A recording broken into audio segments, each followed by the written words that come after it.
which unifies all activities and in turn imparts the qualities of identity and creativity.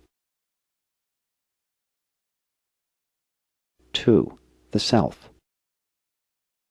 It would be helpful in the study of selfhood to remember 1. That physical systems are subordinate. 2. That intellectual systems are coordinate.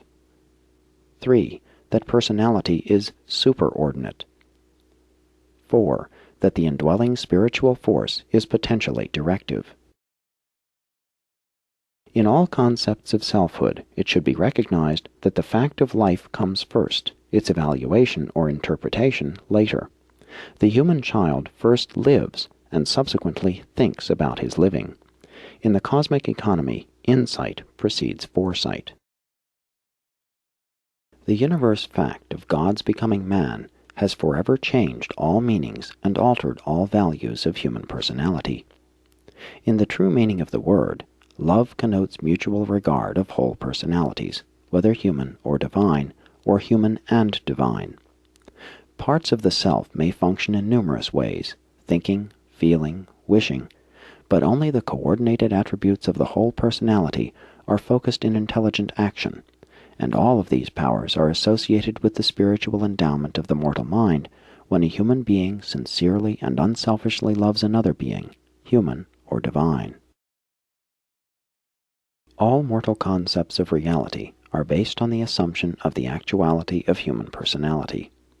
All concepts of superhuman realities are based on the experience of the human personality with and in the cosmic realities of certain associated spiritual entities and divine personalities. Everything non-spiritual in human experience, excepting personality, is a means to an end. Every true relationship of mortal man with other persons, human or divine, is an end in itself. And such fellowship with the personality of deity is the eternal goal of universe ascension.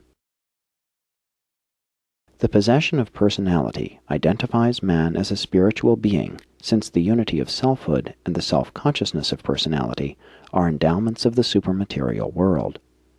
The very fact that a mortal materialist can deny the existence of supermaterial realities in and of itself demonstrates the presence and indicates the working of spirit synthesis and cosmic consciousness in his human mind.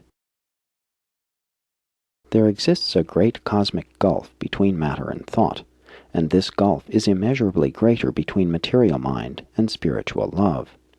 Consciousness, much less self-consciousness, cannot be explained by any theory of mechanistic electronic association or materialistic energy phenomena. As mind pursues reality to its ultimate analysis, matter vanishes to the material senses, but may still remain real to mind. When spiritual insight pursues that reality which remains after the disappearance of matter, and pursues it to an ultimate analysis, it vanishes to mind. But the insight of spirit can still perceive cosmic realities and supreme values of a spiritual nature. Accordingly, does science give way to philosophy, while philosophy must surrender to the conclusions inherent in genuine spiritual experience. Thinking surrenders to wisdom, and wisdom is lost in enlightened and reflective worship. In science, the human self observes the material world. Philosophy is the observation of this observation of the material world. Religion, true spiritual experience, is the experiential realization of the cosmic reality of the observation of all this relative synthesis of the energy materials of time and space.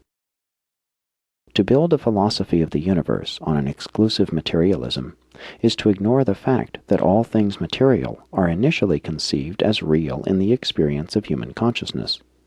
The observer cannot be the thing observed. Evaluation demands some degree of transcendence of the thing which is evaluated. In time, thinking leads to wisdom, and wisdom leads to worship. In eternity, worship leads to wisdom, and wisdom eventuates in the finality of thought. The possibility of the unification of the evolving self is inherent in the qualities of its constitutive factors.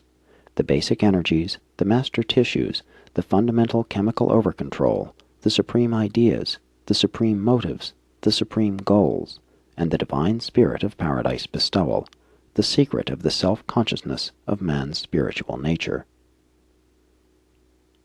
The purpose of cosmic evolution is to achieve unity of personality through increasing spirit dominance, volitional response to the teaching and leading of the thought adjuster. Personality, both human and superhuman, is characterized by an inherent cosmic quality which may be called the evolution of dominance, the expansion of the control of both itself and its environment. An ascending one-time human personality passes through two great phases of increasing volitional dominance over the self and in the universe. 1. The pre-finaliter or God-seeking experience of augmenting the self-realization through a technique of identity expansion and actualization, together with cosmic problem-solving and consequent universe mastery. 2. The post-finaliter or God-revealing experience of the creative expansion of self-realization through revealing the Supreme Being of experience to the God-seeking intelligences who have not yet attained the divine levels of God-likeness. Descending personalities attain analogous experiences through their various universe adventures as they seek for enlarged capacity for ascertaining and executing the divine wills of the supreme, ultimate, and absolute deities. The material self, the ego entity of human identity, is dependent during the physical life on the continuing function of the material life vehicle, on the continued existence of the unbalanced equilibrium of energies and intellect which on Urantia has been given the name life.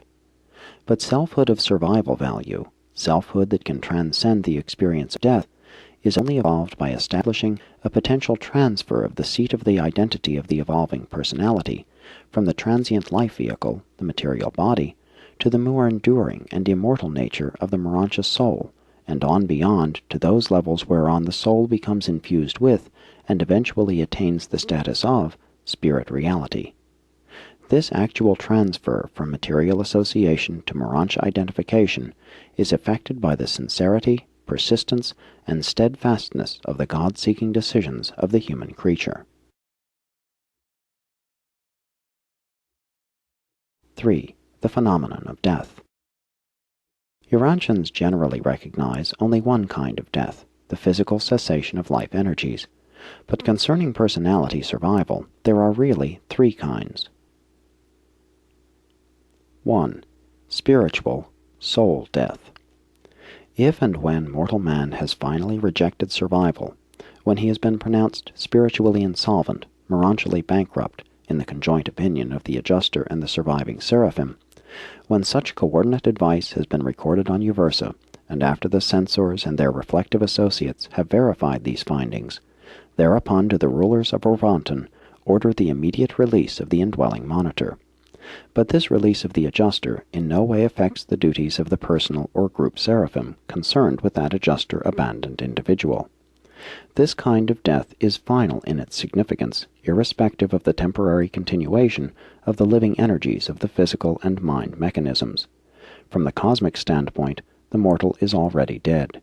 The continuing life merely indicates the persistence of the material momentum of cosmic energies. 2. Intellectual, mind death. When the vital circuits of higher adjutant ministry are disrupted through the aberrations of intellect, or because of the partial destruction of the mechanism of the brain, and if these conditions pass a certain critical point of irreparability, the indwelling adjuster is immediately released to depart for Divinington. On the universe records, a mortal personality is considered to have met with death whenever the essential mind circuits of human will action have been destroyed.